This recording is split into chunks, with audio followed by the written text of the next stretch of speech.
Good morning students.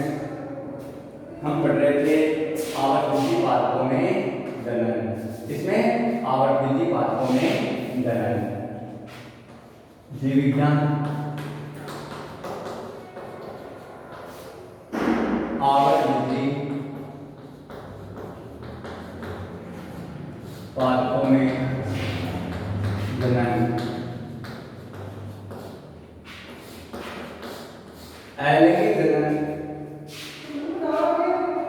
जनन की यह जो दाह विधि थी, दाह विधि, उसमें हमने पढ़ा था फर्स्ट थी पिल्ला दाह विधि और दूसरी थी वायु दाह विधि। वायु दाह विधि हम पढ़ रहे थे पिल्ला दाह विधि। कौन सी विधि पढ़ रहे थे? पिल्ला दाह विधि। देखो पिल्ला दाह विधि, ये पौधा है, इस पौधे की कोई झुकी हुई शाखा हो, उसके नीचे मिट्टी का ढेर होता है, लगा देते हैं, ऊपर से इसको दबा देते हैं मिट्टी के अंदर। इस पौधे यहाँ से जड़ निकलती है और ऊपर की तरफ पत्तियां निकलती हैं और नया पौधा बनता है, तैयार होता है। तो इस मुख्य पौधे या मातृ पौधा से इसको पृथक कर दिया जाता है, यहाँ से पृथक करके दूसरी जगह लगा दिया जाता है। तो लिखेंगे इस विधि में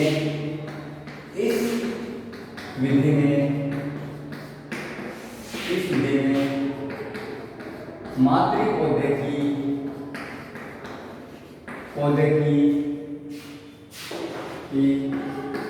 किसी शाखा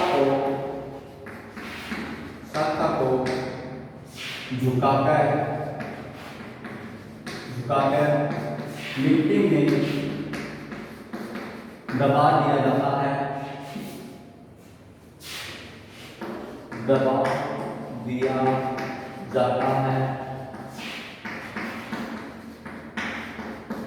उस दबे हुए स्थान से, उस मिट्टी में दबे हुए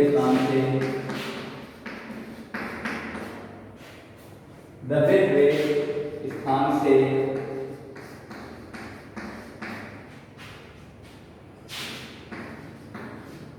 मूलांकुर एवं परोह का निर्माण होता है। ये नीचे वाला मूलांकुर है, ये बात जड़ मूल, और ये क्या है? परोह है पूरा। इसमें जड़ तना पत्ती सब आ जाएंगे, परोह में आ जाएगा तना है, पत्ती है, फूल है, उस पर ये परोह का निर्माण होता है। अब इसे मातृ पौधे से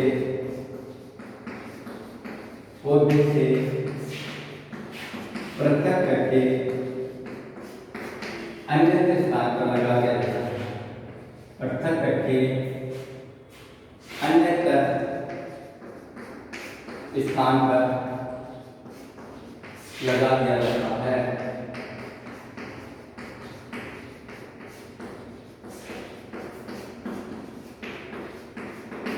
अन्यत्र स्थान पर लगा दिया जाता है। ये कौन सी विधि है? पिल्ला दाह विधि। अब दूसरी विधि पढ़ेंगे हम, वायु दाह विधि। वायु दाह विधि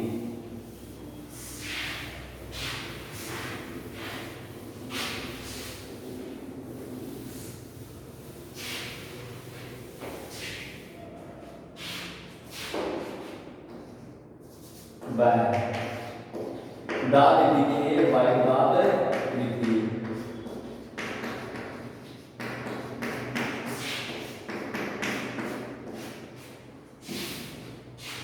ये देखो पौधा है,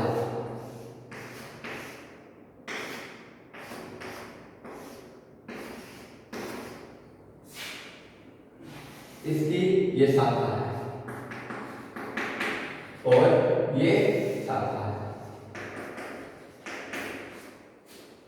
इस शाखा वाले भाग से ये जो छाल है, ये छाल ऊपरी भाग ये इसको क्या कर देंगे, चाकू से आसानी से उतारेंगे, सावधानी पूर्वक उतारेंगे। उतार दिया, इस भाग पर क्या करेंगे, मोस या रुई लपेट देंगे। क्या लपेट देंगे, मोस या रुई या ये लपेट देंगे ऐसे यहाँ पर, ठीक है। ऊपर वाली शाखा के यहाँ पर क्या करेंगे, एक मटका या कोई मटकी बांध देंगे। क्या कर देंगे, मटका बांध देंगे। ये मटका बांध दिया। ये किससे बढ़ गया, जल से। इस मटके के यहाँ से एक रस्सी निकालेंगे और यहाँ पर छोड़ देंगे इस तरह से। अब बूंद बूंद करके यहाँ पे क्या गिरेगा, जल गिरेगा। बूंद बूंद करके जल गिरेगा। ये भाग कैसा रहेगा, नम रहेगा, गीला रहेगा। थोड़े दिनों बाद यहाँ से अपस्थानिक जड़ें निकलेंगी। कौन सी जड़ें निकल जाएंगी, अपस्थानिक जड़ें निकलेंगी। यहाँ से इसको अलग करेंगे, माथे पोते से अलग करेंगे और दूसरी जगह लगा देंगे। यह है वायुदाब विधि। क्या है, वायुदाब विधि। ये कौन सा पौधा है, मातृ पौधा। तो इसको क्या कर देंगे, अलग यहाँ से शाखा से, ठीक है। इस तरह से ये बन गई वायुदाब विधि।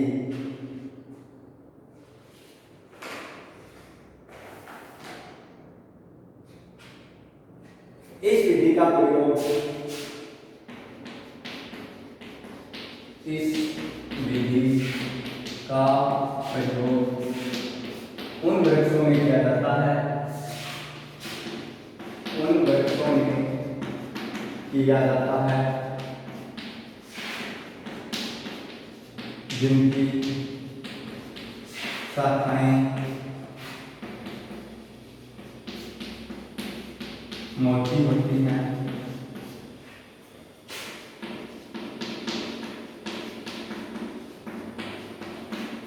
मोटी होती हैं।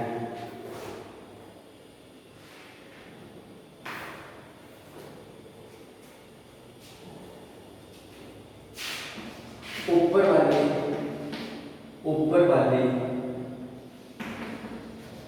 शाखा के कोई पात्र लटका देते हैं,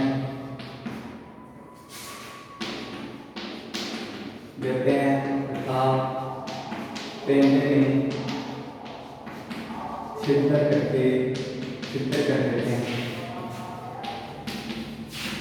कर देते हैं, जिससे नीचे वाली शाखा पर, जिससे नीचे वाली शाखा पर बूंद बूंद जल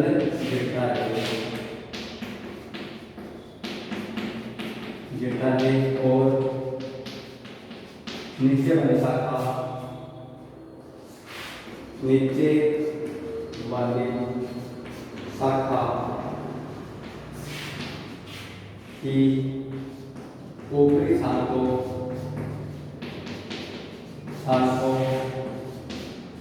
आसान, ऊपरी छाल या ऊपरी छाल अथवा ऊपरी परत को सावधानी पूर्वक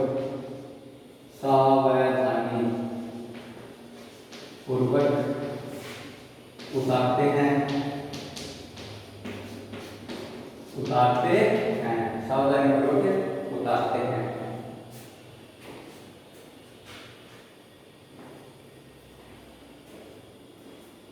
इस उतरे हुए भाग पर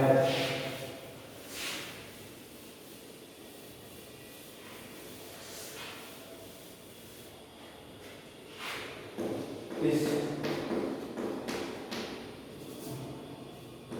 उतरे हुए भाग पर मोस या रुई लपेट देते हैं।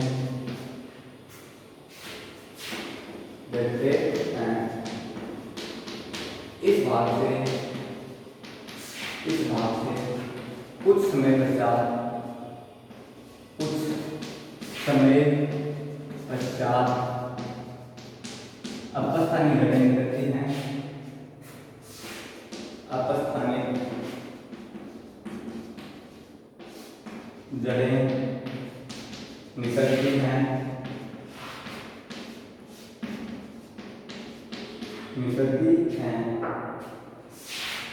इस शाखा को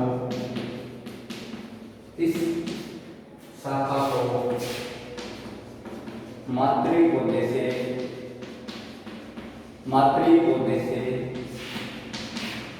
पृथक कर अन्यत्र लगा दिया जाता है, अन्यत्र लगा दिया जाता है।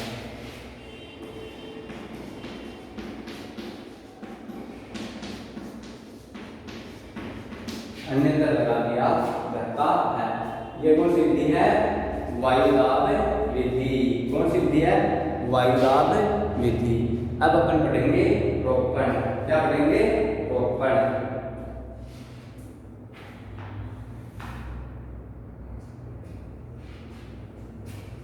रोपण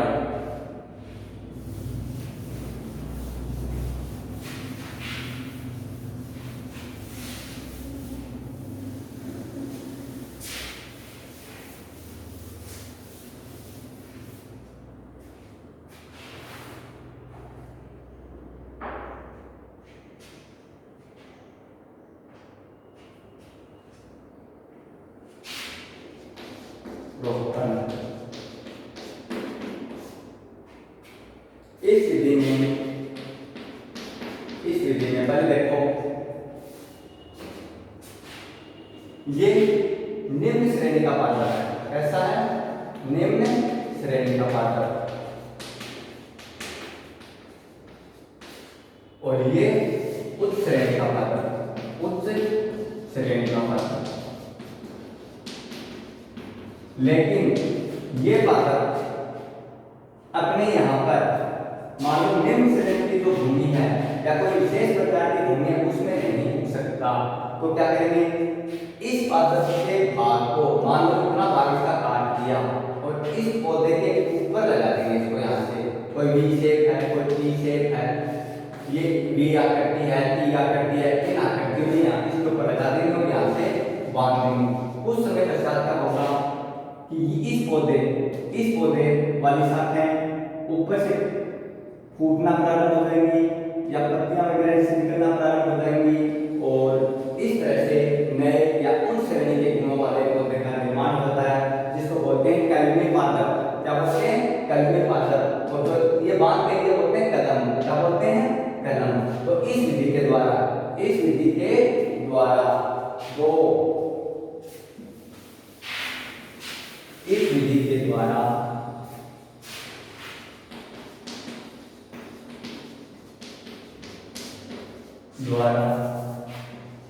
अलग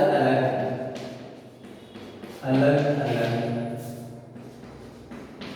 श्रेणी के पादपों को आपस में अलग पादपों के हिस्सों को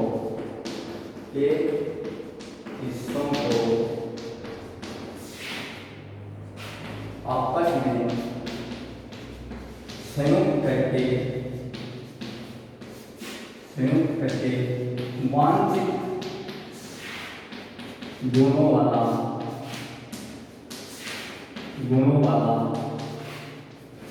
पादप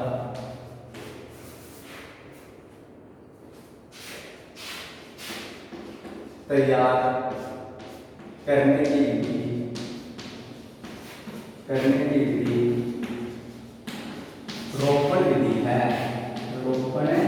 विधि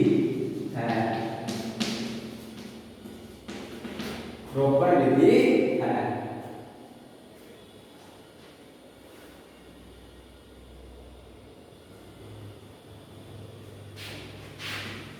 अच्छी किस्म का पादप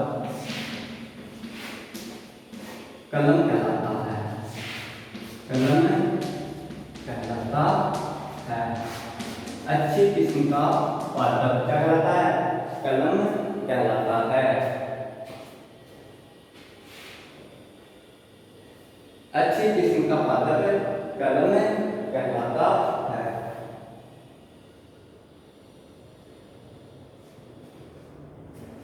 ठीक है। और निम्न किस्म का पादप, निम्न किस्म का पादप जो स्थानीय पादप होता है, जो स्थानीय पादप होता है तथा जिस पर कलम लगाई जाती है, कलम लगाई जाती है, स्कंद कहलाता है। दोबारा देख लो,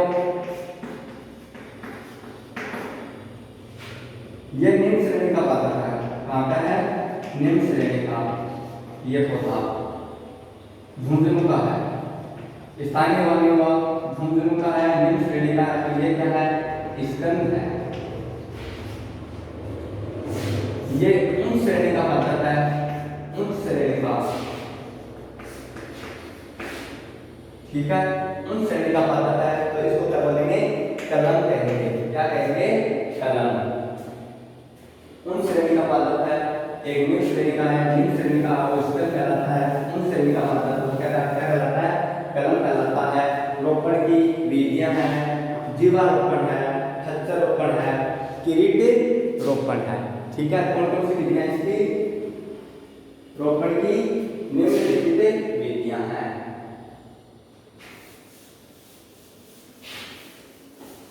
लिखो, रोपण की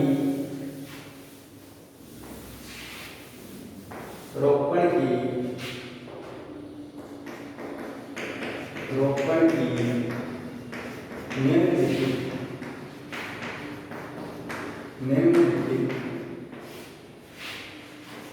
विधियां हैं।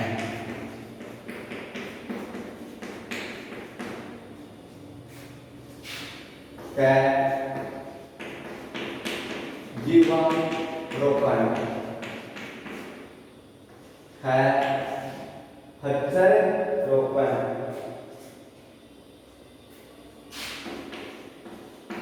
खच्चर रोपण, किरीट रोपण, किरीट रोपण, और यह है मुकुट। इसी को क्या बोलते हैं? किरीट को क्या बोलते हैं? मुकुट। ओब्लिक मुकुट रोपण, मुकुट रोपण, और कलिका ग्राफ्टिंग। क्या है? कलिका ग्राफ्टिंग। कितनी विधियां हो गई? रोपण की कितनी विधियां हैं? फर्स्ट है जीवारोपण, खच्चर रोपण, सेकंड थर्ड है किरीट रोपण या मुकुट रोपण।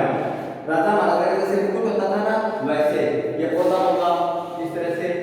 ये पौधा है, तो इसके इधर एक कलम लगा देंगे, दूसरी इधर कलम लगा देंगे, तो इस तरह से हो जाएगा, मुकुट की तरह हो जाएगा। तो ये है मुकुट रोपण, और वह है कलिका ग्राफ्टिंग। क्या है? कलिका ग्राफ्टिंग। क्या है? जीवारोपण, जीवारोपण। वी आकार का बनाएंगे इसके अंदर आकृति कलम की और स्कंद की। तो ये अपन पढ़ेंगे कल। कब पढ़ेंगे? कल।